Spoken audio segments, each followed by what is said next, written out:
Ngayon, ikukwento ko sa iyo ang tungkol sa pelikulang kung saan ang isang 40 taong gulang na babae ay nahulog ang loob sa isang 18 taong gulang na lalaki.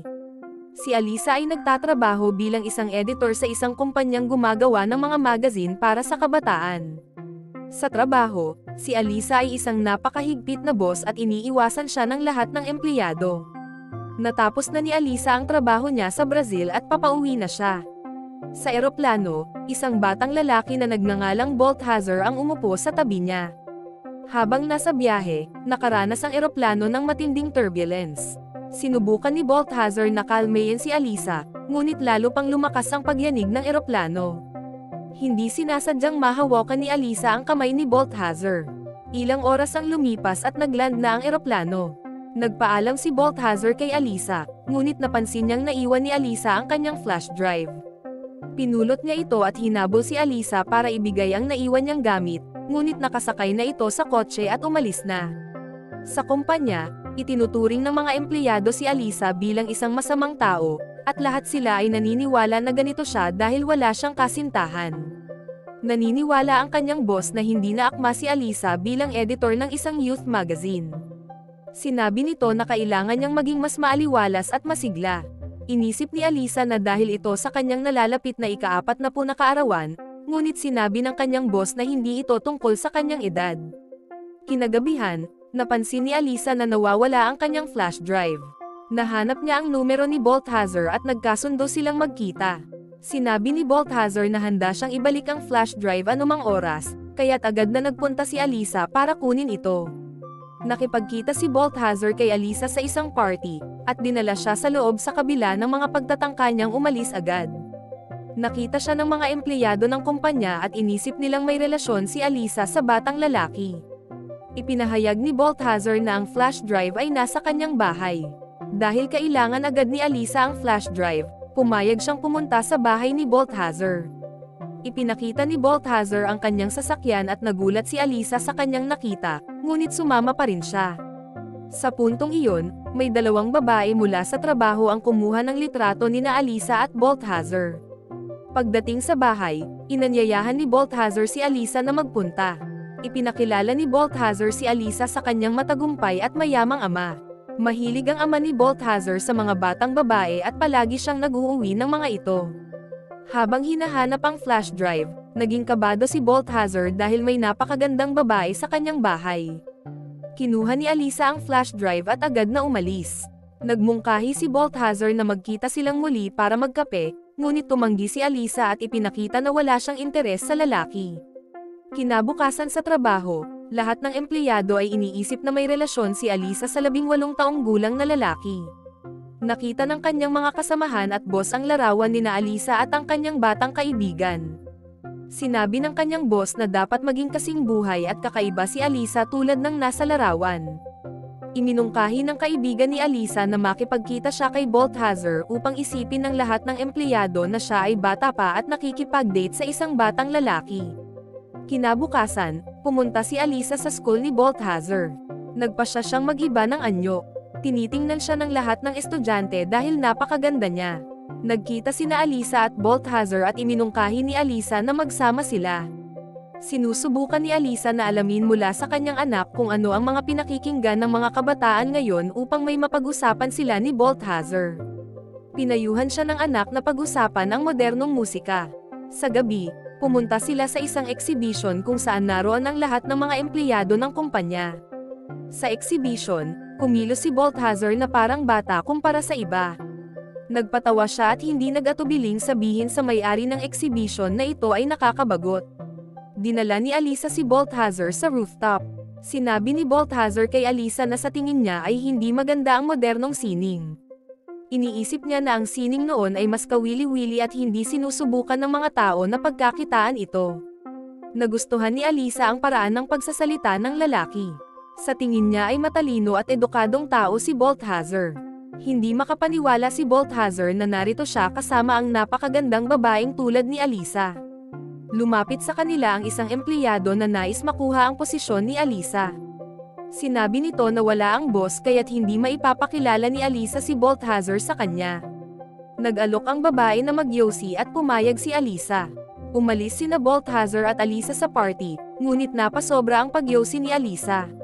Sa mga oras na iyon, naghihintay ang kanyang kapatid na nag-ayos ng date para kay Alisa. Pagdating sa hapunan, nagsimula siyang kumilos ng kakaiba at bastos, kaya't naging magulo ang hapunan. Kinabukasan, ipinagpatuloy ni Alisa ang pagganap bilang isang baliw at batang rebelde. Dinala niya si Balthazar sa presentasyon ng isang bagong koleksyon ng damit. Isa sa mga modelo ang nadapa at tinulungan siya ni Balthazar na tumayo. Napansin ito ng pamunuan ng kumpanya sa party.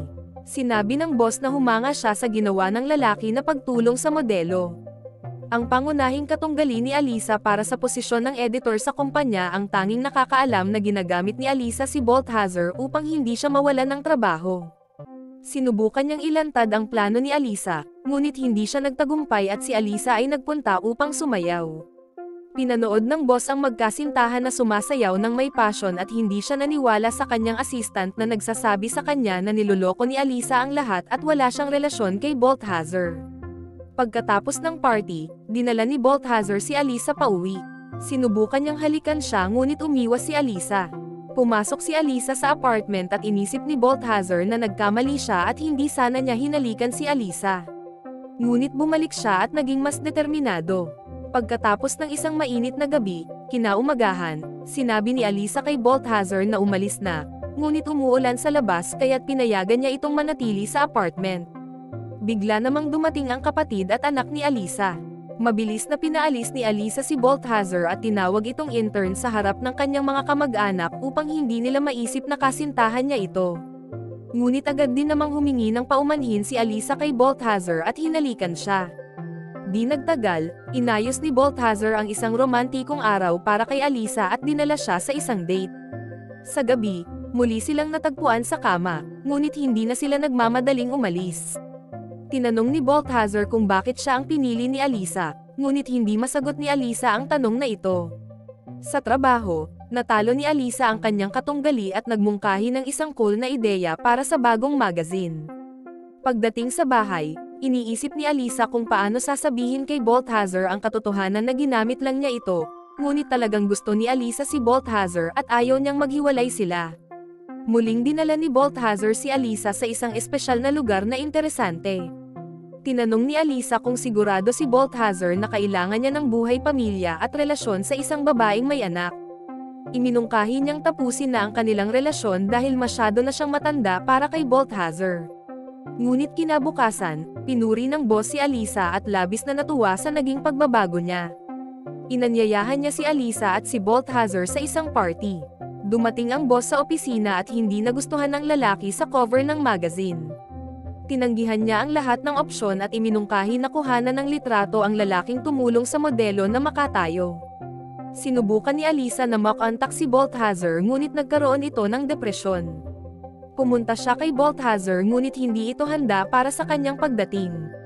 Dumating ang kanyang ama upang tulungan siya, binigyan siya ng malinis na damit at nagkunwari na siya ang may gawa ng kalat. Inanyayahan ni Alisa si Balthazar na magpakuha ng litrato para sa magazine ngunit hindi iyon ang nais marinig ni Balthazar. Dumating ang araw ng pag-shooting at umaasa si Alisa na darating si Balthazar. Dumating si Balthazar sa pinakahuling sandali ngunit sinira ng kaibigan ni Alisa ang lahat dahil inakala niyang sinabi ni Alisa kay Balthazar ang lahat tungkol sa kung paano niya ito ginamit para sa sariling kapakinabangan. Nalaman ni Balthazar ang katotohanan. Dumating siya ng galit na galit at hinalikan si Alisa sa harap ng lahat ngunit ginawa niya ito upang mapahiya siya. Habang nag-shooting, hindi maganda ang asal ng photographer. Hindi natiis ni Balthazar ang ganitong pag-uugali kaya't sinabi niya ang lahat ng kanyang iniisip at pagkatapos ay umalis. Hinabol siya ni Alisa at sinubukang kumbinsihin siyang bumalik ngunit pinagsabihan siya ni Balthazar at tinawag siyang isang mapagkunwari. Alam niyang ginamit lang siya ni Alisa para sa promosyon. Narinig ito ng lahat ng mga kasamahan at boss. Tinanggal sa trabaho si Alisa ngunit sinabi ng boss na hindi pa huli ang lahat upang hanapin ang sarili. Lumipas ang panahon at nakita ni Alisa na ang litrato ni Balthazar ay inilabas na sa sirkulasyon. Nagdesisyon siyang ayusin ang lahat at pumunta kay Balthazar sa kanyang pag-aaral. Nagkunwari siyang isang inanyayahang bisita sa isang lecture at kailangan niyang magsalita sa harap ng lahat ng estudyante. Sinimulan niya ang lecture at humarap kay Balthazar upang humingi ng tawad. Sinabi niyang palagi niya itong iniisip. Lumapit si Balthazar sa kanya, naghalikan sila at nangakong magiging magkasama. Lumipas ang panahon, nagdesisyon si Alisa na ilathala ang kanyang libro at si Balthazar ay palaging nasa kanyang tabi. At dito nagtatapos ang pelikula.